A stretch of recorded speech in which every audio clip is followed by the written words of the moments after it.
Josué, capítulo 7, versículo 6. E diz assim a palavra de Deus: Então Josué, com autoridade de Israel, rasgou as vestes, prostrou-se rosto em terra diante da arca do Senhor, cobriu-no de terra a cabeça, e ali permaneceu até a tarde. Disse então Josué: soberano Senhor, por que fizeste este povo atravessar o Jordão? Foi para nos entregar nas mãos dos amorreus e nos destruir? Antes nos contentássemos em continuar do outro lado do Jordão. Que poderei dizer, Senhor? Agora que Israel foi derrotado por seus inimigos, os cananeus e os demais habitantes dessa terra saberão disto, e nos cercarão e nos eliminarão o nosso nome da terra. Que farás então pelo teu grande nome? Amém, igreja? Amém. Pode sentar aí, igreja. Aqui a história, de Josué, bem conhecida. Ele assume, o governo ali daquele povo, como direção, como líder daquele povo, e segue para as suas batalhas, para conquistar a terra na qual Deus tinha prometido a Moisés, que ele assim o faria, sendo que mediante o pecado assim não o fez. Josué, a vida de Josué era uma vida do povo antigo, era uma vida um pouco mais diferente do que a gente vive hoje. Eu estava hoje, entre minhas atividades de casa, eu peguei um aparelhozinho para colocar lá no interruptor de casa. Entendam isso? E o que é que esse aparelhozinho faz? Ele simplesmente acende e apaga a lâmpada pelo celular. Eu disse, amém, agora vamos instalar. Instalei ele, coloquei lá, bonitinho, ele disse, agora está aqui. Quando Caleb, quer dizer Josué, quando o Caleb for acordar de noite, a gente não precisa deixar mais a luz do banheiro acesa. A gente pega o celular mesmo, deitado, acende a luz, troca ele, atende a necessidade da criança ali no momento, e depois também não precisa se levantar, é só apagar a luz. Aí, amém. Antigamente, como era? A gente se levantava, ainda hoje, a gente se levanta, vai até o interruptor, aperta o interruptor para acender ou para apagar, Algumas casas mais antigas, na qual a sua arquitetura não era muito bem projetada, os interruptores ficavam bem longe do local onde a gente normalmente costumava ficar. E antes disso era pior, a gente não tinha energia elétrica, a gente tinha lamparina, Obrigado. A gente tinha lamparina, a gente tinha que ir lá, a gente não simplesmente apertava um interruptor, mas a gente tinha que encher a lamparina, a gente tinha que acender a lamparina, e a luz era bem fraca, não era o que a gente tem hoje. Em termos de tecnologia, a gente tem uma coisa muito melhor, muito mais confortável. E assim era a vida de Josué. Josué não tinha essa vida fácil de acender ou desligar a lâmpada por um aparelho, ou então pelo comando de voz. Josué era um homem forte, era um homem corajoso, era um homem que servia a Deus, era um homem destemido. E as coisas na vida da gente, conforme a modernidade vem chegando, ele tende a nos deixar cada vez mais confortáveis. E esse conforto acaba destruindo a vida da gente. A gente hoje em dia, a gente quer as coisas muito rápido. Não só rápido, mas não só rápido como fácil. E Josué aqui tinha uma tarefa difícil, uma tarefa árdua, uma tarefa que não ia durar simplesmente uma manhã, uma tarde, mas que iria durar anos, que era conquistar aqueles reinos, conquistar aquela terra para o seu povo, fazer a divisão das terras, ou seja, e ainda conduzir o povo, que não era um povo nem pouco numeroso e nem pouco fiel ali em ajuda. Então, diferente da nossa vida hoje, Josué teve uma árdua tarefa, mas essa árdua tarefa assim o forjou para ser o homem que ele foi, para ser o homem na qual a gente está comentando deles hoje. Josué, quando ele recebe o seu chamado de Deus, Deus fala, seja forte e corajoso, medite na tua palavra, medite nessa palavra de noite para fazer cumprir tudo aquilo que aqui está escrito. A gente conhece bem isso. E assim Josué o faz. Começa a guiar aquele povo. Primeira batalha, primeira dificuldade de Josué seria atravessar o Jordão. E ali, conversando com o povo, Deus ele conduz o povo a fazer de uma determinada forma, e assim Josué o faz. E eles atravessam o Jordão. Todo o povo, todo o gado, tudo que tinha que ser atravessado. E aí eles se deparam com a primeira cidade, que era a cidade de Jericó. Cidade muito fortificada, muros enormes. E aí Josué faz o quê?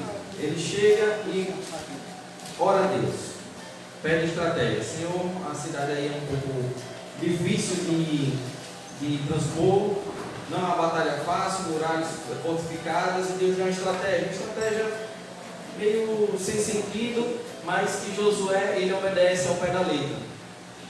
E obedecendo a Deus ao pé da letra, ou seja, conforme Deus assim tinha ordenado, ele tem vitórias contra Jericó.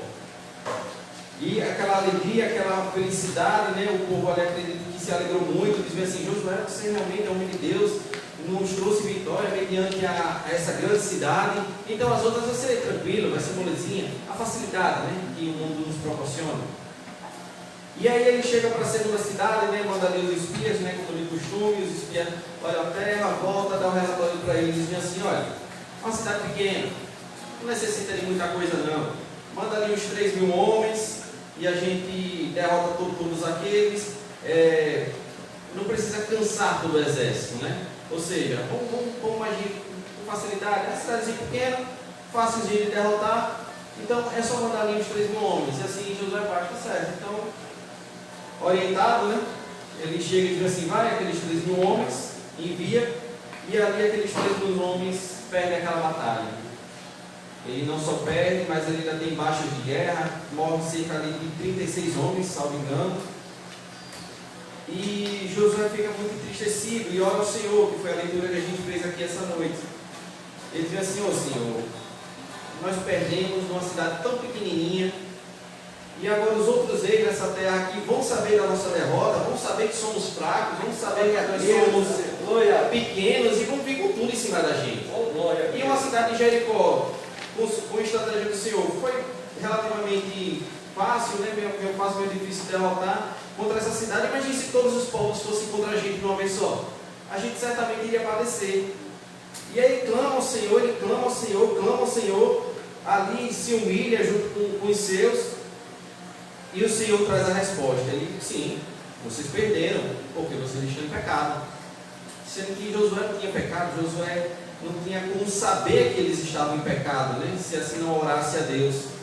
E aí Deus ele chega e dá a primeira estratégia. Ele diz bem assim: olha, dentre a tribo, né? Ele fala que pecado, ele diz assim: você vai fazer o seguinte, você vai pegar os líderes de cada tribo, né? Vai passar de uma a uma à sua frente, e aquele que eu disser: olha, foi dessa tribo aqui, você vai assim chamar as famílias daquela tribo. E assim foi, ele chamou todas as tribos, né, os líderes da tribo, e foi passando de tribo a tribo, e aí chegou na tribo, sabe, foi de Judá, que era onde estava ali o pecado. E depois disso Deus disse assim: pronto, agora você vai chamar a família, e aquela família na qual estiver o pecado eu vou apontar, eu vou dizer: olha, essa família aqui. E assim ele faz, ele passa família, e quando ele passa família, ele diz assim: olha, é nessa família aqui na qual há o pecado. E aí Deus diz: agora passe de homem a homem, até eu dizer quem é aquele que cometeu o pecado contra Deus. E assim ele passa de homem a homem, até chegar em Acã. E quando chega em Acã, ele diz assim: revela, não é o que foi que você fez? Ele diz assim: olha, eu fui lá lutar contra Jericó, né? A gente foi, venceu. Deus tinha dito a ele que não era para pegar despojo nenhum. Sendo que eu vi ali um manto, né? Eu vi ouro, eu vi prata, né? E assim eu peguei para mim e eu enterrei na minha tenda.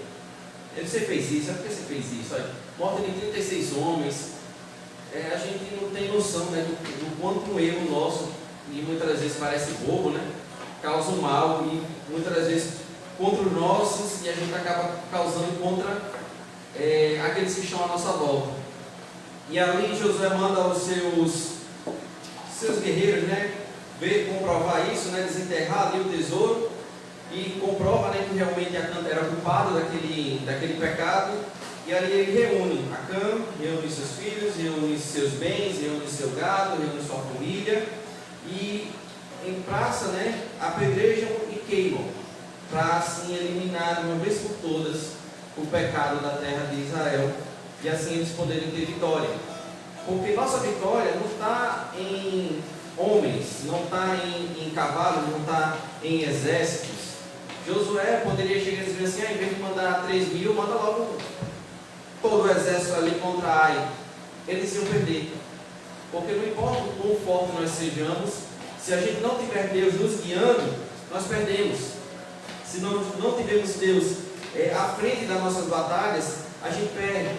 E Josué, ele poderia ter feito isso diferente anteriormente. Ele poderia dizer bem assim: é uma terra pequena, né? Manda só 3 mil. Peraí, deixa eu consultar Deus. Senhor, manda só 3 mil. E aí Deus ia dizer: tem pecado na terra, vá não você perde. Que era o que Davi fazia direto. E assim Davi não perdia suas batalhas. Mas a diferença de Josué quando enfrenta Jericó e Josué quando enfrenta Ai é aquela facilidade. É aquela facilidade, eles vencem uma terra pequena, coisa fácil. E aí ele desprende pouco esforço contra aquela pequena dificuldade. E contra Jericó, que era uma cidade maior, ele desprende mais esforço. O inimigo de nossas almas, ele tem usado uma estratégia diferente.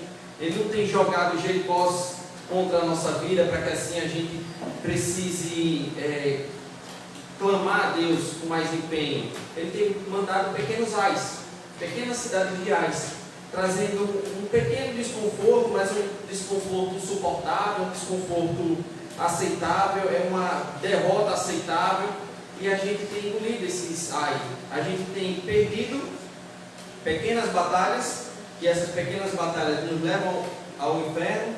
A gente perdendo essas pequenas batalhas porque são batalhas simplesinhas, né? Batalhas que a gente pensa assim: não, isso aí eu resolvo depois, isso aí eu não preciso pensar nisso agora. E assim o inimigo tem facilitado nossas vidas para que a gente não venha com todo o empenho, com toda a força, buscar a Deus.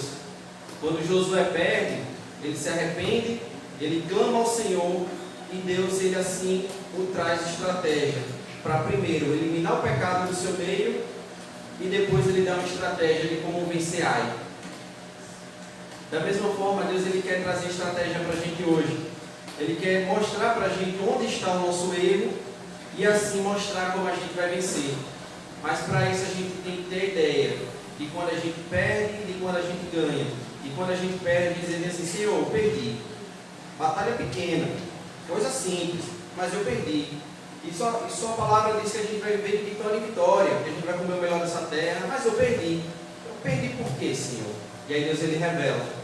E uma vez revelado, você pensa assim: pronto, Senhor, agora que eu já sei, me arrependo, peço perdão e me mostra agora como eu vou vencer essa pequena falha que eu muitas das vezes nem sabia que era uma falha, para poder assim ter vitória em minha vida e viver de vitória em vitória. E assim Deus, ele vai trazer sobre a gente. Mas isso só vai acontecer se a gente não ficar acomodado com as facilidades do mundo hoje e poder guerrear essa batalha que a gente está travando. Amém?